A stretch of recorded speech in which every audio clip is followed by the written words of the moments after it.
So what are you looking at? What has you excited? What are the things that you invested in a company recently, but what more things that you know? Are you looking at other things? What should we be doing? I mean, if we were going to model ourselves, because a lot of the folks here, they're adding an e-com component to it, or they're launching, or they're thinking about pivoting, their business maybe just a little bit. What direction would you suggest we take if we wanted to appeal to someone like yourself? It's interesting. It's like every time you think everything's been done, it hasn't. Right? You wake up every day and you're like, gosh, there's no more opportunity, and then something pops up. Right? So I'm a firm believer that things are always being innovated on, and new models will always be created.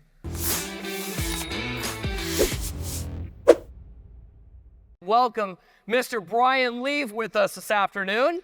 Let's give him a big hand. And we're going to have a fireside chat with Roland and Ryan, as well as with Brian. Us. Welcome, my friend. Now. I feel like that was like the old Gilligan's Island one, where it's Brian Lee and the rest. Me and Roland. So thanks again for flying all the way, taking the red eye from Los Angeles. Thank you for having me. There's a lot of other Californians out here, so they're, I think, yeah, woo, all right, California, in the house. The things for you and like tens of millions of other people. But thank you again for coming all the way out here. I know everybody here appreciates it, given all of the success that you've had with starting commerce companies and building. It really, I think, without realizing it, without knowing that you were doing it, building kind of some model content and commerce type company. So it's fun for us just to get a chance to chat with you and let these fine folks listen in. Awesome, thank you. So you've done quite a few diverse things in LegalZoom. So legal, which then leads to shoes. Obviously, I can see the connection there. And then lawyers wear shoes. And then lawyers wear shoes. And then honest with baby things and going into other things. Or I know that legal and shoe were your ideas, right, originally? Right. How do you come up with these things and start them? Yeah, so I think, like many of you, I think I was just born to be an entrepreneur. I always had it in me to start something. Like ever since I was in grade school, I would be like, I would make my own little mazes and try to sell them to the other kids for 10 cents, all that kind of stuff. And I think for LegalZoom, I ended up going to law school and working at a pretty nice firm, but it wasn't that fulfilling to me. And so I kind of wanted to get back to starting a company. And I remember one of my partners asked me to form a corporation for them, for a client. And I formed it and it took 10 minutes. Right, because it's just a check the box form, and then when the billing came, you had to approve your billing rates and everything, and it was $2,000 next to it, and I told the partner, I go, I think it only took me 10 minutes, but it has $2,000, and he's like, that's our standard fee for incorporating. I said, wow, that's a lot of margin in law. I started to say, wow, a lawyer with a conscience, but you were like, this is wrong. You're like, margin.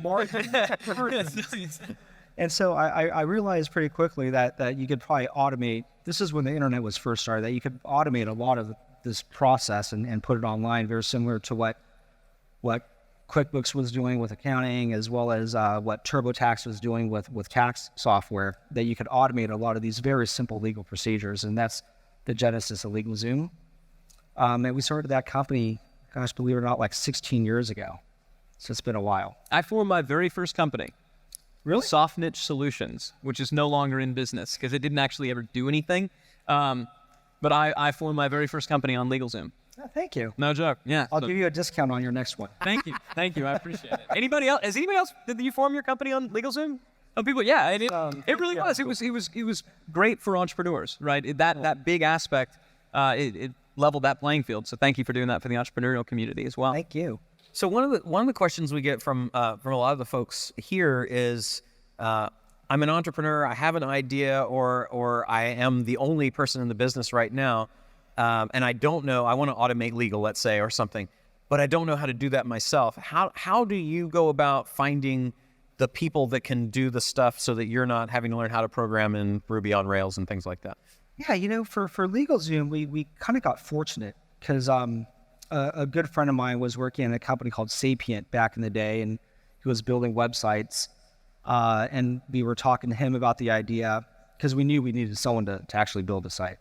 And he joined us as a co-founder. Okay. So that's how we started with LegalZoom on the coding side. But looking back at all the companies that I've started, it really does come down to knowing what you're capable of and understanding how to buttress your abilities, right? So for every company, we vet, every person that we're bringing in, understanding what the structure of the company should be moving forward. I tend not to hire, a year in advance. I usually tend to hire 5 days late. Truthfully, is kind of like getting the most out of your talent and then hiring only when you need.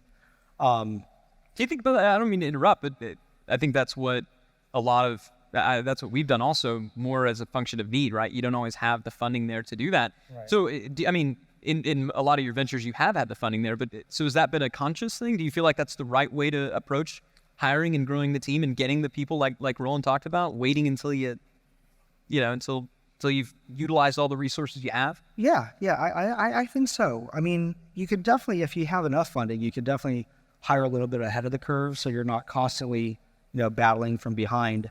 But in terms of, growth versus profitability, right?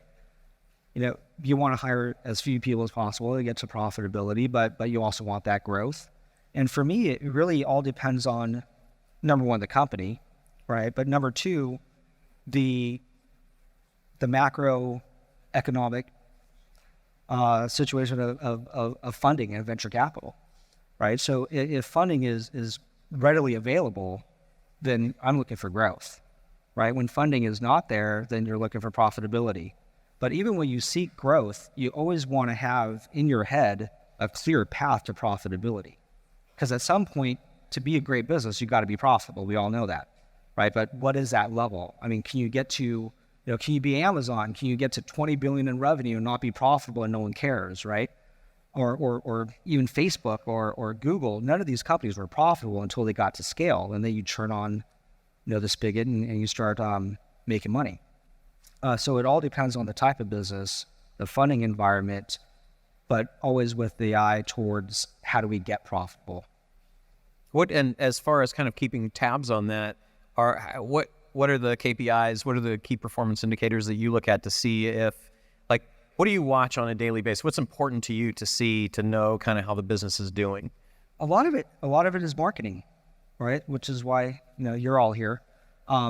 So for me, we pay very close attention to cost per acquisitions, what we call CPNS, which is a cost per new subscriber, because a lot of my businesses are subscription based.